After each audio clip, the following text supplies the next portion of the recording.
Trilhas da Democracia de hoje encerra a série sobre os transformadores do direito e as lutas pela democracia e pelos direitos sociais.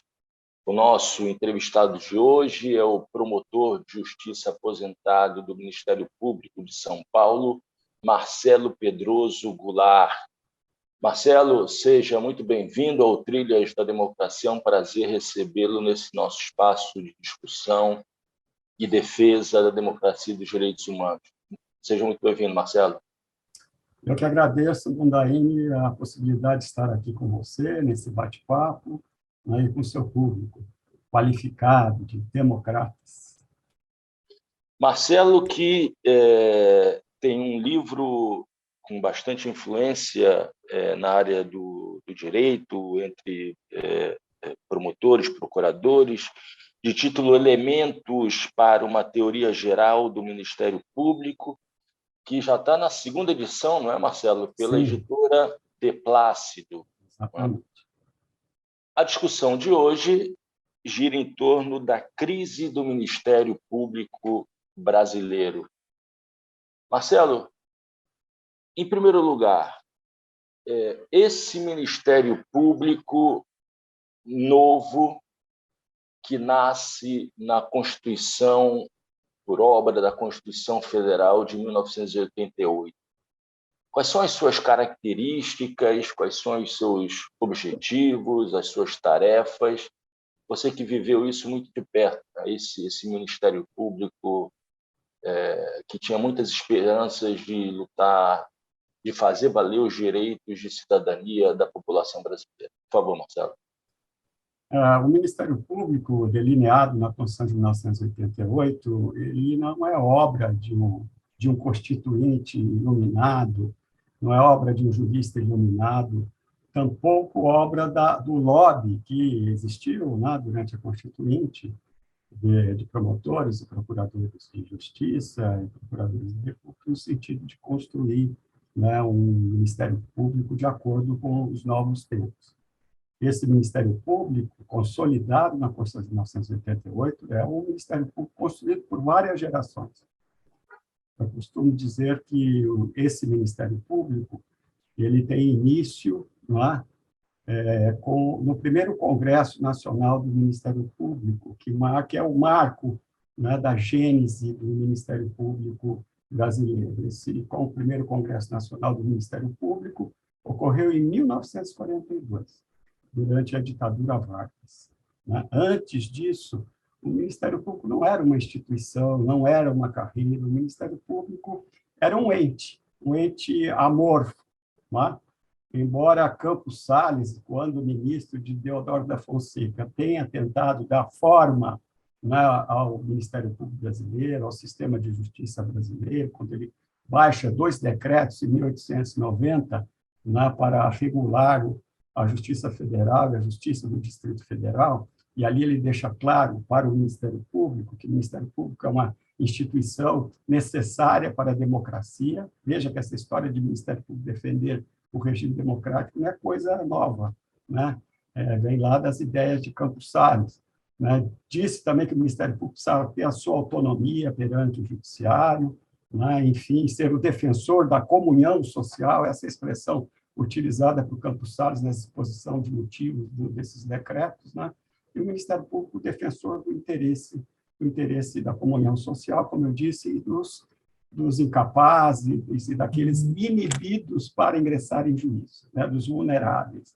Veja que esse Ministério Público já, aquilo que eu chamo da fase que o Ministério foi prenunciado, na fase da prenunciação do Ministério Público, né, pelos termos postos nas exposições de motivos desses 2 decretos pelo Campos Salles.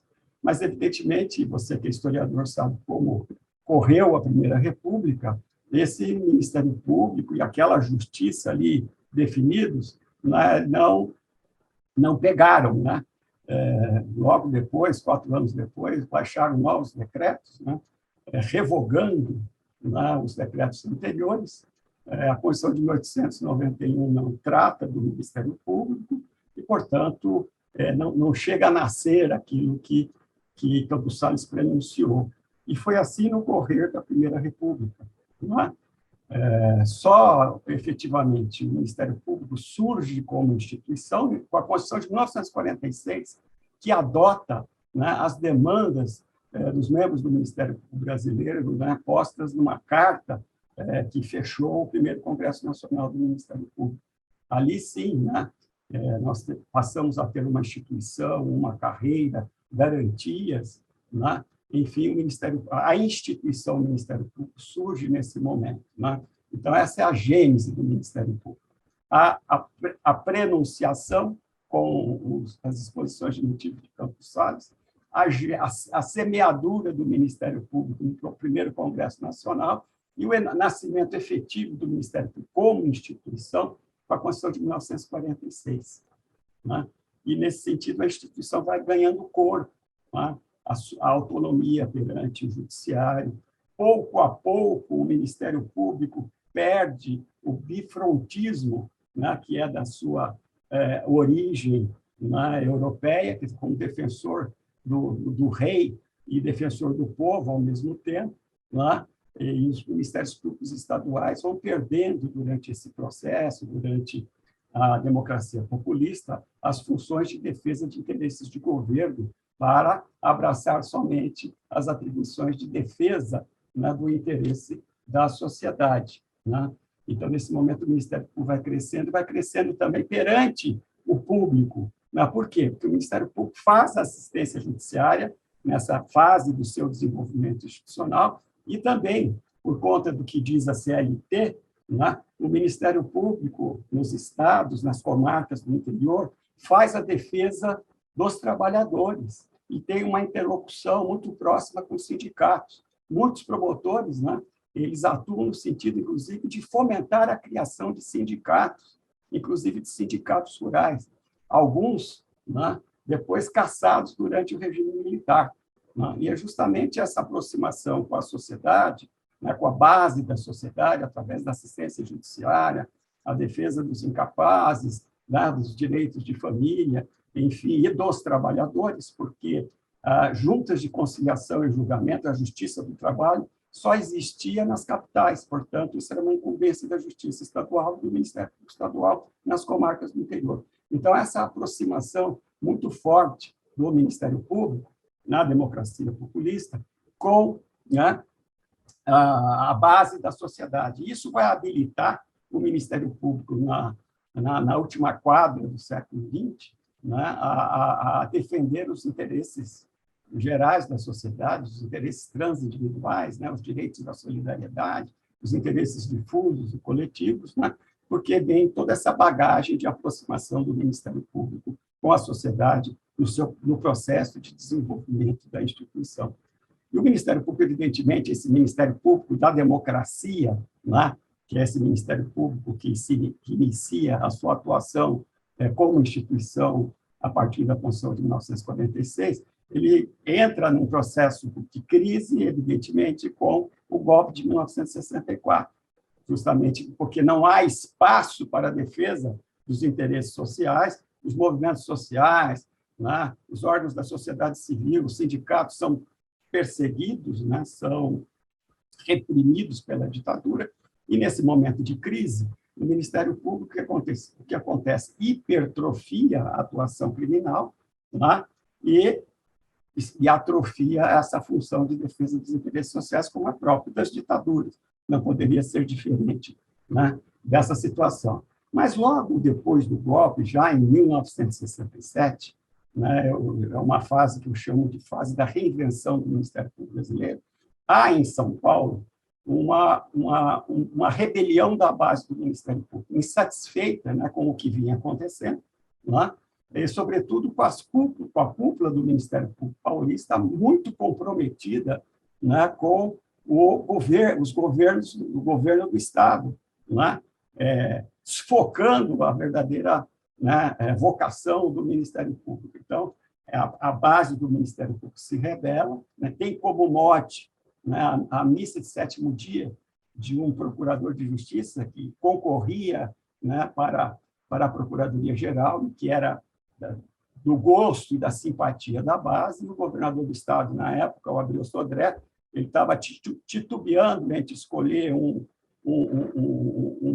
membro do Ministério Público mais comprometido com o governo e esse outro, o procurador de Justiça, né, Mário de Moura Albuquerque, que era aquele que a base queria que assumisse, era uma verdadeira liderança do Ministério Público. A campanha foi muito dura e o Mário Moura Albuquerque morre durante a campanha de infarto.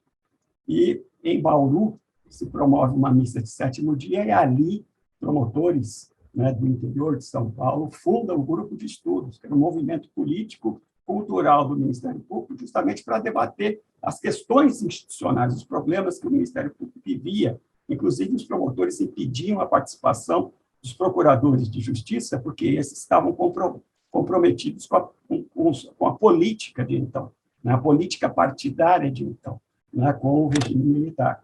E aí, um dos jovens promotores, em 1968, ele faz uma palestra numa das reuniões de grupos de estudos, e esses grupos de estudos se disseminam no interior de São Paulo, nas várias regiões do estado de São Paulo. E esse promotor de justiça, que é o Cândido Rangel Dinamarca, que depois se transformou num grande processualista reconhecido internacionalmente, professor da Faculdade de Direito de São Francisco, né? Ele faz uma palestra sobre o Ministério Público na sistemática do direito brasileiro, né? E depois isso é transformado num artigo publicado na revista do Ministério Público de São Paulo, e aí ele põe as bases ético-políticas de um Ministério Público para a democracia social.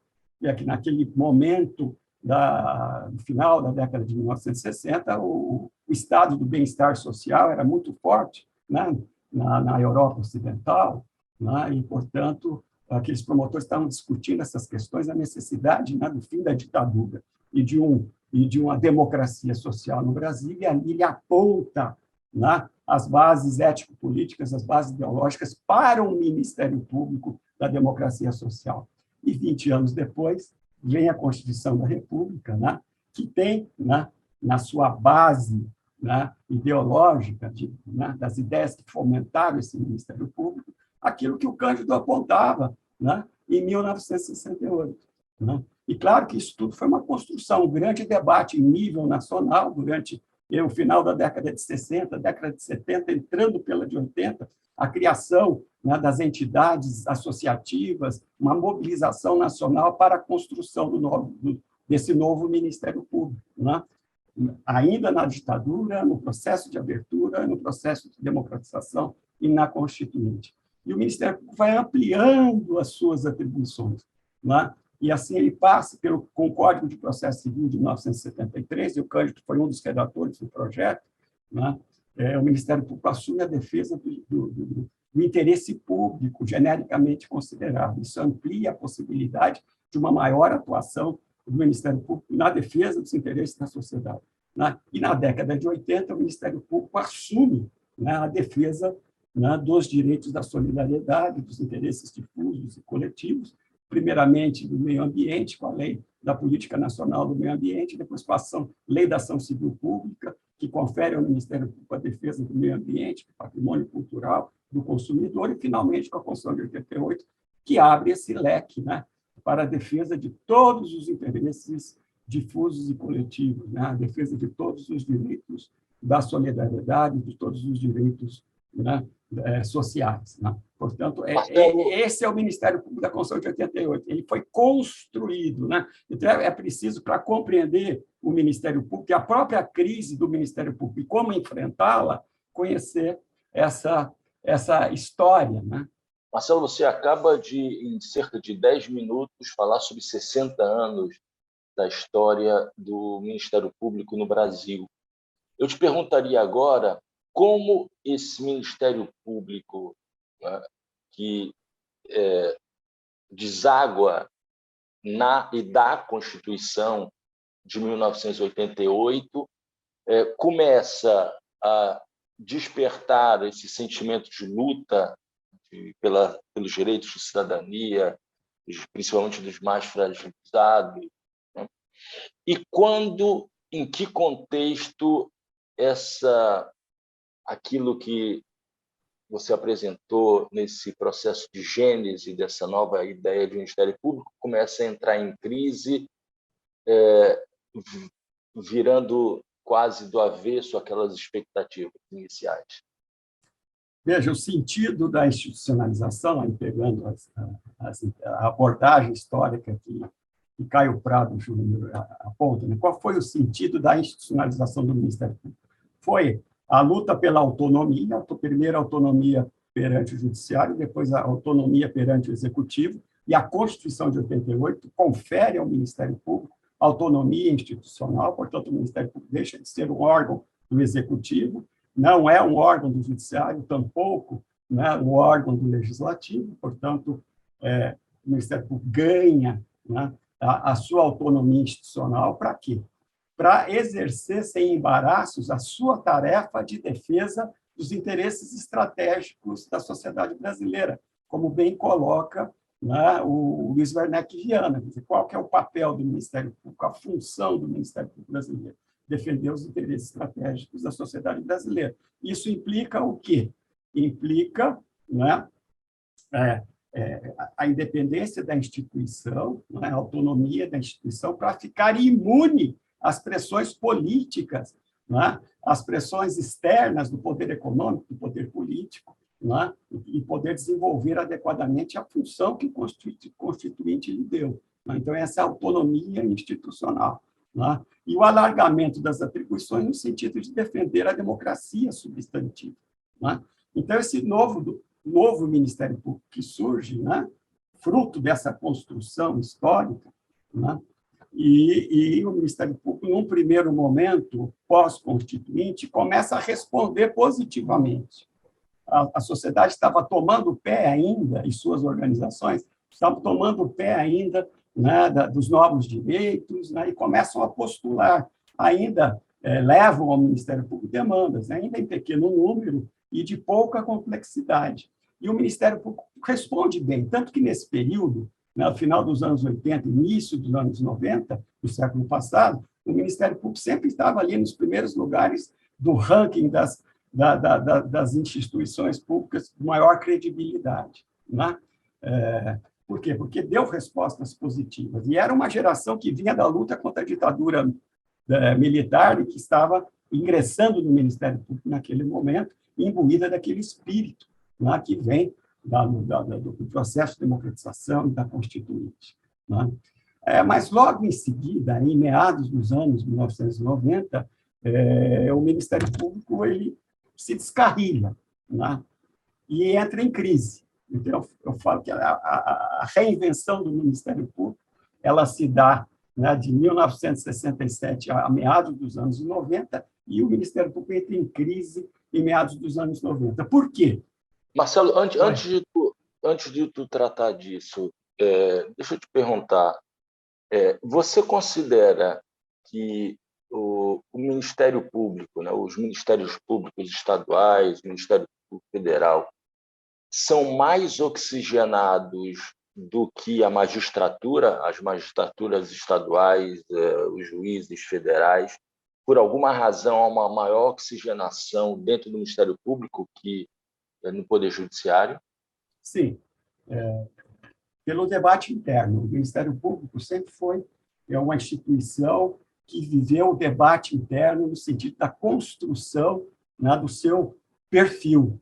Então, desde a década de 1940, se pegarmos como marco, né, o Congresso, que é o primeiro Congresso Nacional, o Ministério Público, desde então, ele vem se construindo. Isso gerou, né, uma cultura de debates entre a base e a cúpula do Ministério Público, sem grandes distinções.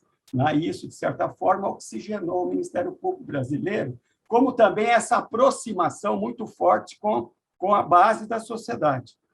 Primeiramente, os trabalhadores e os vulneráveis, e depois as ONGs que defendem os interesses, os direitos humanos, os interesses coletivos e difusos. Portanto, o Ministério Público sempre foi muito aberto à discussão com a sociedade, aberto à discussão interna. E aí, na crise, nós vamos viver um fator que perturba essa tradição histórica do Ministério Público. Né?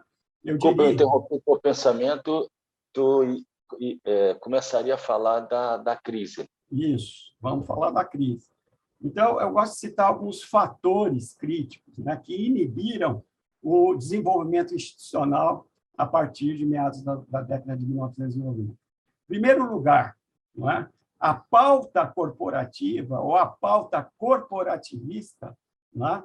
Ela se sobrepôs à pauta institucional. Ou seja, nós vimos aí de 40 anos de discussão, não é? De construção, não é? Uma instituição animada pelo seu desenvolvimento, não é? E, de repente, quando a pauta corporativa ou corporativista ela se sobrepõe à institucional, não que as questões corporativas não sejam importantes, mas elas não podem se sobrepor às questões institucionais, né? E, portanto, houve, né, uma baixa na discussão. Ficou difícil, a partir desse momento, em se promover discussões acerca do desenvolvimento institucional, o que seria necessário para fazer com que aquele Ministério Público da Constituição, definido na Constituição de 88, pegasse, né? Portanto, deixamos de... Eu imagino que, por exemplo, nas escolhas, nas eleições dos procuradores gerais, né, dos estados, né, essa pauta corporativa tenha passado a ser decisiva na escolha, né? Ou eu estou enganado? Não, você está certíssimo. Esse é o paradoxo democrático, porque a partir do momento que nós democratizamos a instituição para possibilitar que todos os seus membros pudessem, né, eleger, né, os membros que vão compor nos estados a lista tríplice, né, ou seja, nós vivemos um momento de democratização interna nos ministérios públicos estaduais. Ao mesmo tempo, né, esse processo levou a pauta corporativa, corporativista, a ganhar força e maior peso. Esse é um paradoxo democrático. É claro que nós não queremos voltar ao regime anterior de escolha de procurador-geral, mas devemos corrigir, né, esse desvirtuamento do processo de democratização interna do Ministério Público. Essa questão ela se relaciona, e você tem razão, com o processo de eleição dos procuradores gerais, da formação da lista tríplice nos estados, né? Esse é um problema, né? O outro problema foi a fragmentação do Ministério Público, ou seja, o Ministério Público ganhou inúmeras atribuições, e isso exigiu a especialização, né? Meio ambiente, consumidor, infância, né? Os direitos humanos, lato sensu, né? O combate à criminalidade, o combate à improbidade administrativa, né? Enfim, uma série de atribuições, a defesa dos idosos, a defesa dos deficientes, enfim, uma gama enorme de atribuições que exigiu a especialização. E a especialização é um bem, não é um mal. Todavia, o que ocorreu? Né? Ocorreu essa especialização, ela foi mal conduzida. E porque foi mal conduzida, surge uma patologia, né, da especialização, que é a fragmentação. Então, nós começamos a ouvir dentro da instituição o Ministério Público Ambiental, o Ministério Público da Infância, o Ministério Público Criminal, né, o Ministério Público de Defesa do Patrimônio Público, como se nós estivéssemos no mesmo Ministério Público, uma série de ministérios públicos, né, e que não se conversavam, e que perderam de vista aquilo, né, que traz a coesão, que unifica o Ministério Público e garante, né, a unidade institucional, que é a defesa da democracia substantiva. Se a gente combate a criminalidade, é porque, num regime democrático, a população, o povo quer viver em situação de segurança. Se nós defendemos um meio ambiente ecologicamente equilibrado, porque numa democracia substantiva, né, nós temos que garantir qualidade de vida, né, sustentabilidade ambiental. Se nós defendemos a criança e o adolescente, é porque a sociedade democrática exige, né, que nessa fase do desenvolvimento humano a sociedade viabilize, né, direitos fundamentais dessas crianças através de políticas públicas. Enfim, todas essas atribuições estão debaixo de um guarda-chuva que garante a coesão, inclusive da instituição, na defesa da democracia substantiva. E a partir do momento que houve a... Oi?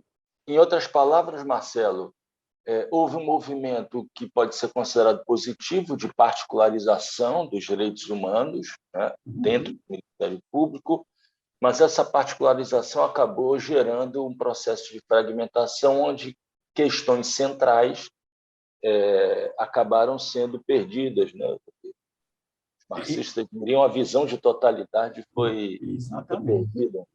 Perdeu-se a visão da totalidade, perdeu-se a coesão e a unidade institucional. Mais do que isso, perdeu-se de vista que a função do Ministério Público é a defesa da democracia substantiva, aquela definida na Constituição, né? A democracia semidireta, política, a democracia econômica, a democracia social, né? Todos aqueles direitos fundamentais, né, que foram consagrados na Constituição, né, desde os direitos civis, passando pelos políticos, pelos culturais e pelos direitos da solidariedade. Quer dizer, para construir a democracia substantiva, o projeto societário da Constituição, que é muito claro, a Constituição tem um projeto societário, e cabe ao Ministério Público contribuir na construção desse projeto societário, dessa democracia, desse projeto de democracia substantiva. Isso se perdeu de vista com a fragmentação institucional, que levou, inclusive, à sectarização, né, dessas parcelas de Ministério Público, que deixaram de conversar entre si e até entrando em choque,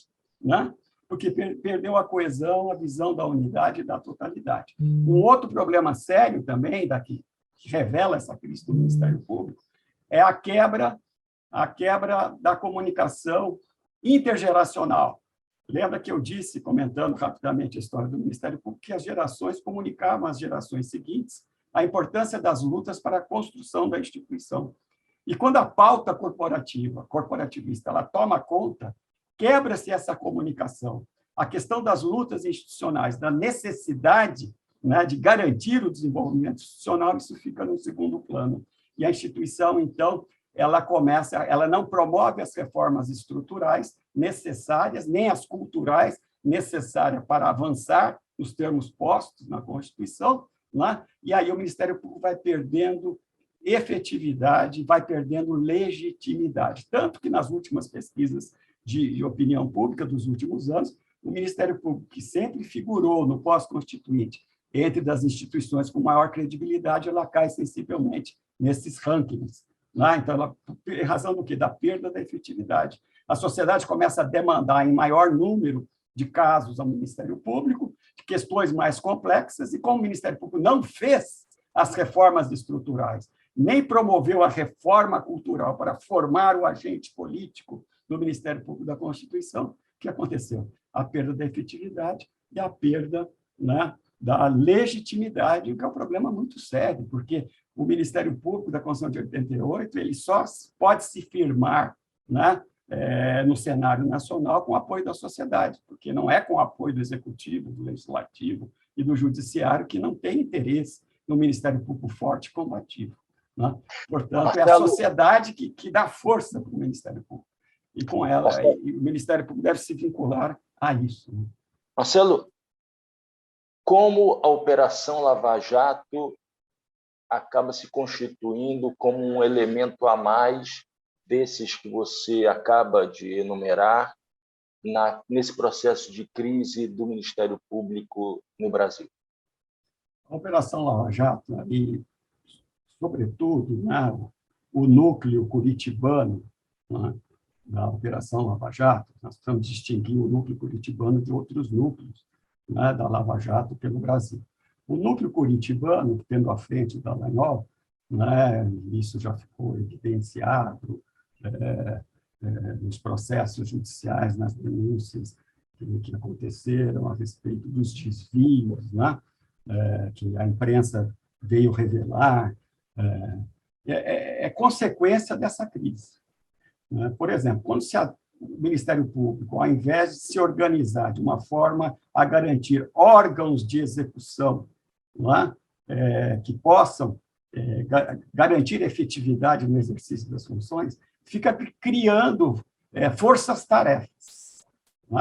Forças-tarefas com membros do Ministério Público designados pelos procuradores gerais, no caso que você cita, pelo Procurador-Geral da República, e que começam a atuar sem os compromissos necessários. É fruto também, né, da ausência daquilo que eu chamei de uma revolução cultural, né, na instituição. porque não demos a formação pelas nossas escolas institucionais, a formação adequada para, né, os agentes políticos do Ministério Público, na lógica da Constituição de 88, né, das funções típicas de Ministério Público para levar avante, né, a construção da democracia substantiva. Né? E, portanto, a Lava Jato ela é reflexo, né, dessas disfunções que ocorreram no Ministério Público. Né? A má formação cultural, a falta de compromisso com a democracia e com os institutos da democracia, inclusive com os institutos processuais democráticos, né? E a criação de forças-tarefas. O então Procurador-Geral da República perdeu o controle, né, sobre aqueles grupos que ganharam força no sentido de executar, ao invés de executar um trabalho sério de Ministério Público, combatendo com rigor, né, a corrupção, mas nos parâmetros do devido processo legal, dos princípios democráticos do processo, ocorreu aquilo que nós vimos, quer dizer, a partidarização, né, do Ministério Público, e no caso também da magistratura, né, pelo juiz que conduzia todo aquele trabalho, né, o Sérgio Moro. Né? E que, portanto, isso é reflexo desse desvirtuamento, que ocorreu também na magistratura. Não é só, essa crise não é só do Ministério Público, também é uma crise da magistratura. Né? Mas a gente precisa tomar cuidado, é um problema seríssimo. Né? Mas nós não podemos confundir o Ministério Público brasileiro, né, com o núcleo curitibano da Lava Jato. Né? Assim como há excessos, por exemplo, no combate à improbidade administrativa. Muitos promotores, sobretudo jovens promotores, nas comarcas do interior dos estados, né, passaram a entender que todos os políticos eram bandidos, portanto, suspeitos e deveriam ser objeto da investigação do Ministério Público, né? E houve um certo exagero, né, nessa atuação do Ministério Público na área do combate à improbidade administrativa. Isso levou a um desgaste muito grande do Ministério Público perante a classe política. Né? Claro que houve disfunções, né? Há, claro, erros na atuação do Ministério Público, né? Mas o Ministério Público não pode ser confundido com grupos ou com os seus membros que erram. Ao mesmo tempo que o Ministério Público errou, e errou feio, como no caso da Operação Lava Jato, no núcleo curitibano da Lava Jato, né? O Ministério Público foi responsável por fazer o Estatuto da Criança e do Adolescente pegar no Brasil, foi responsável também pela efetivação das leis ambientais no Brasil. Né? O Ministério Público vem desenvolvendo um trabalho hoje relevante no combate à violência doméstica, na garantia do direito à educação, do direito à saúde. Né? Enfim, nós temos, como em todos os lugares, em todas as instituições, nos movimentos e organizações sociais, né, erros e acertos. Né? Porque o que acontece? Quando a gente verifica um erro como o da Lava Jato, erros grosseiros que merecem a crítica e correções, não é? O que nós fazemos se não temos essa? Por isso que eu insisti naquela visão histórica. A gente precisa verificar qual foi o sentido da construção do Ministério Público republicano, do Ministério Público contemporâneo. Foi justamente isso. É uma instituição que ganha autonomia para defender os direitos da sociedade, para defender a democracia substantiva. Esse foi o sentido da evolução do Ministério Público. É claro que, no correr desse tempo, não é? Como em todo lugar, há acertos e há erros. Não é? E quando a gente foca, né, de uma forma a hipertrofiar os erros, que devem ser criticados, devem ser combatidos, mas a instituição deve ser vista no seu todo, naquilo que ela vem contribuindo ou não para a construção da democracia. Né? E quais são os problemas que precisam ser corrigidos. Né? Marcelo, me permita introduzir um outro personagem, né, muito importante, personagem decisivo nesses nossos tempos de crise, né, e que acabaram sendo responsáveis pela ascensão da extrema-direita no país. Estou falando aqui da mídia corporativa, a mídia burguesa, se você quiser. O fato dessa mídia corporativa ter jogado os holofotes sobre esse Ministério Público, que é um Ministério Público do lawfare, né, da perseguição aos inimigos políticos, né, deixando de lado as ações de um Ministério Público, né, de promotores, de procuradores, ainda muito vinculados ao papel que lhes foi dado pela Constituição de 88.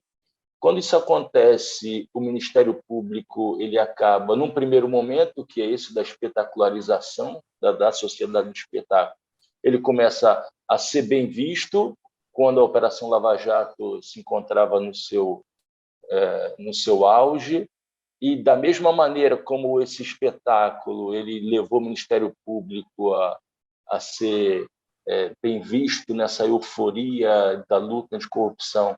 Quando essa onda passa, o reverso também acontece, e aí há uma potencialização da crise? Exatamente isso. Né? A partir do momento em que a mídia foca, né, naquele Ministério Público que se desvia, né, do seu caminho, né, de defesa da democracia, isso traz, né, a sociedade passa a compreender que o Ministério Público é aquilo, né, e tem uma influência interna também muito grande. Como nós não fizemos a revolução cultural, né, nós não formamos, pelas nossas escolas institucionais, o agente do Ministério Público para a defesa da democracia, né, isso também tem uma influência interna, eles passam a ser o paradigma, e muitos membros da instituição passam a atuar da forma como, né, aquele grupo, né, que está sendo colocado, né, no foco das atenções, atua. Né? Então, para onde o vento toca, a maioria, né, segue esse caminho. Veja, logo depois da Constituinte, né, o Ministério Público ele passa a atuar, né, de acordo com os postulados da Constituição. Então, o vento da época, que era de um Brasil em processo de democratização intensa, né, e de um Ministério Público que surge para construir, ajudar a construir essa democracia, os ventos tocavam nesse sentido, a maioria do Ministério Público seguiu nesse sentido. Né? Quando há essa inversão com a crise do Ministério Público, que desemboca, né, recentemente na experiência da Lava Jato, nós vemos uma instituição seguindo esse outro caminho. Né? Isso por quê? Porque faltou, né, dos anos 90 para cá, uma formação adequada para que o Ministério Público conseguisse cumprir o seu papel constitucional. Né? Evidentemente que a cultura de época, né, tem uma influência muito grande. Veja, nos anos 90, a onda neoliberal chega no Brasil e vai tomando conta com sucessivos governos, inclusive aqueles progressistas que não combatem os postulados do modelo neoliberal, nem a cultura neoliberal, e, portanto, isso influencia a sociedade brasileira. Se influencia a sociedade brasileira e se influencia aqueles que compõem as instituições públicas. Então, esse é um outro fator importante. Né? Promotores que já vêm formados na cultura do neoliberalismo, com a visão individualista, sem compromisso com a construção de uma sociedade justa, com compromisso com a transformação social, eles repetem internamente a postura, né, que passa a ser da cultura de época. Isso também é um outro fator da crise, né, que poderia ter sido evitada se as nossas escolas institucionais tivessem formado essas gerações de novos promotores na linha posta pela Constituição da República e da cultura democrática. Né? Então, esses são fatores que contribuem. Agora, a instituição não está perdida. A instituição viveu outros momentos de crise. Né?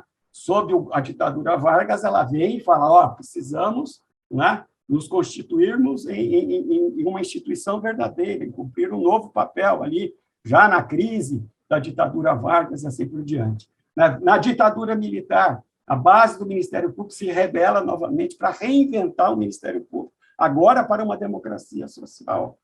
E agora nós estamos vivendo de novo um novo momento de crise, sobretudo depois do golpe de 2016, governo Temer e governo Bolsonaro, e o Ministério Público vive essa situação de crise.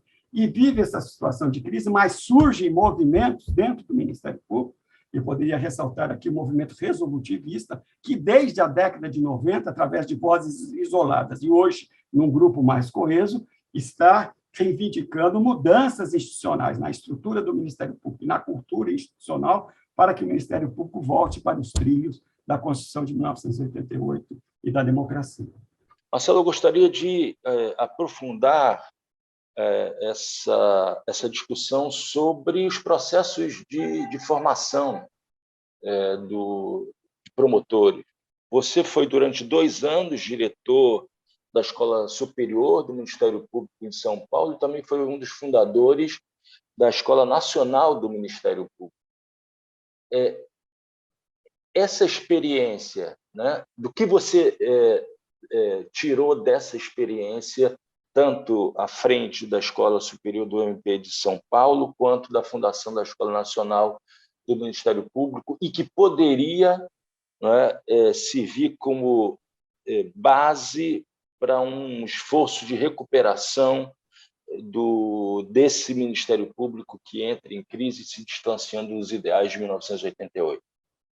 As escolas institucionais, né, os centros de estudos e aperfeiçoamento do Ministério Público, as escolas superiores do Ministério Público foram criadas, né, e estão previstas nas leis orgânicas do Ministério Público como um espaço estratégico para a formação de quadros na linha da Constituição de 1988, essa é a ideia, que nunca foi cumprida, né, e quando eu estive à frente da Escola de São Paulo, e quando eu colaborei na fundação da Escola Nacional, nós tentamos dar esse sentido para as escolas, né, a formação de quadros, né, de acordo com o novo papel, nova função sociopolítica do Ministério Público na sociedade brasileira, né, porque as escolas não estavam cumprindo, elas foram criadas para isso, mas não estavam cumprindo esse papel. E mais do que isso, as escolas devem ser também o centro produtor do conhecimento necessário para a atuação qualificada do Ministério Público, dos órgãos de execução do Ministério Público, né? As promotorias de justiça, as procuradorias da República, as procuradorias do trabalho.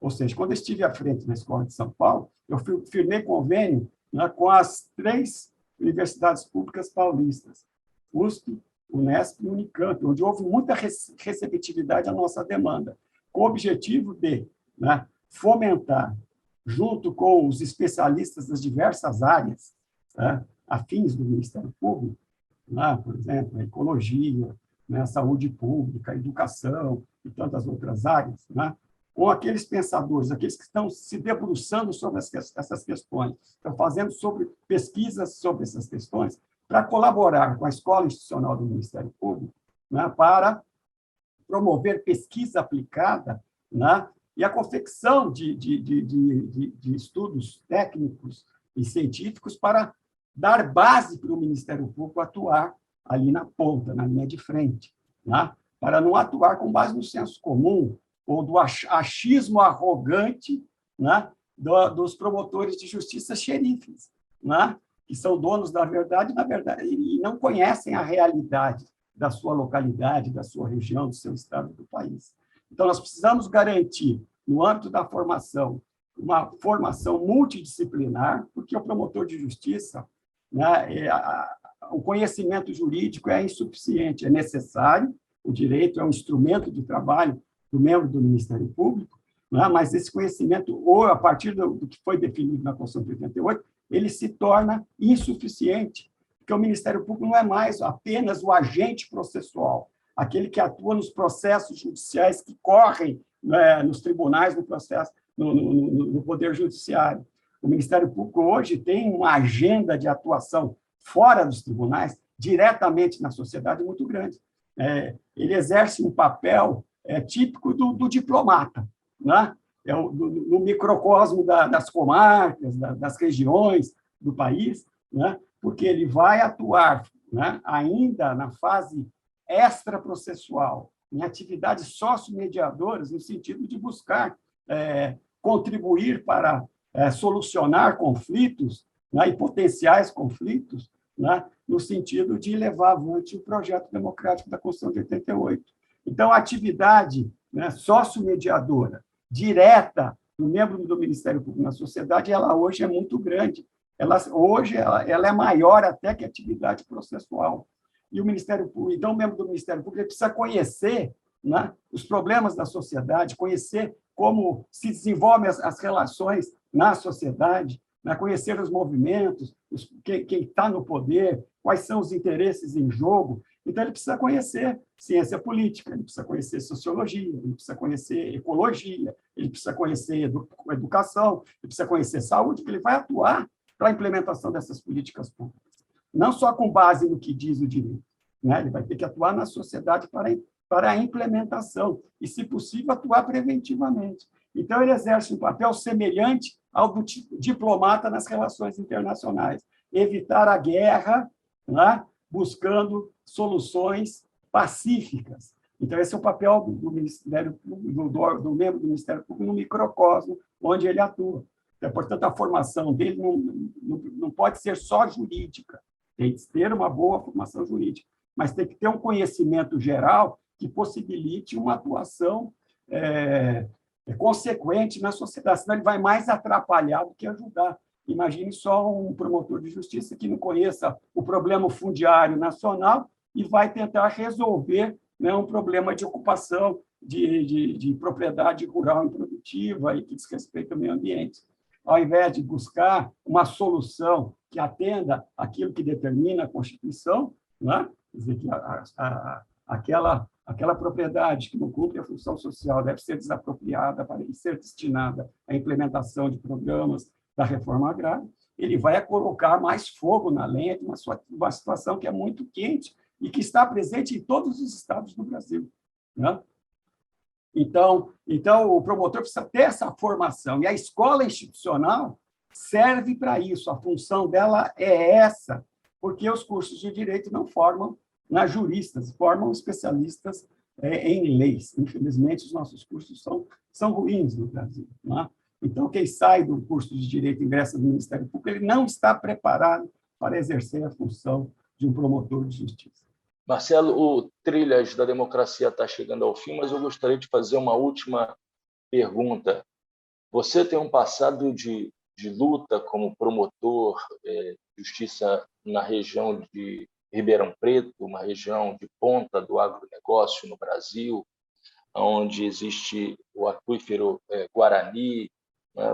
Você fez lutas ao lado do movimento dos trabalhadores rurais sem terra, em defesa da função social da propriedade.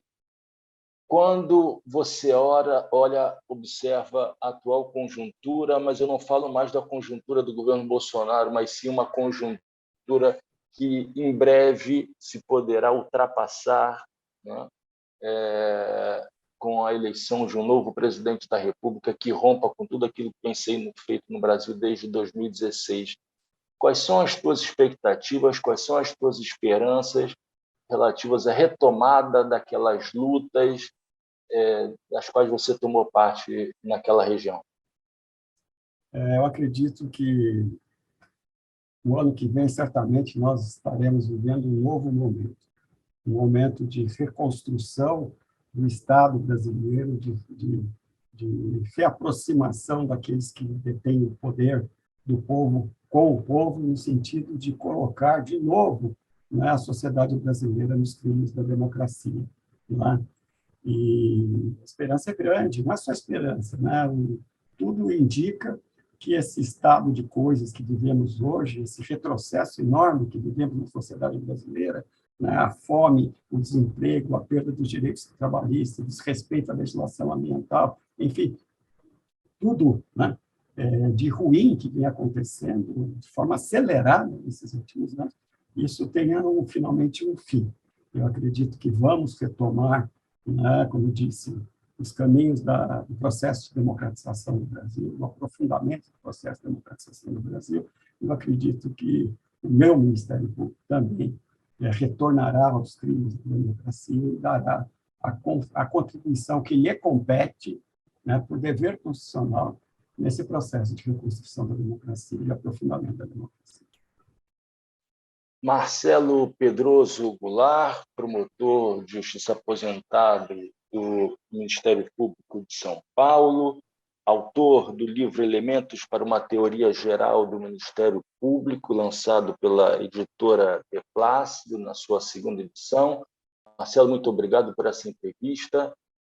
e o Trilhas da Democracia volta na próxima semana, debatendo a relação existente entre política e Forças Armadas no Brasil. Até lá.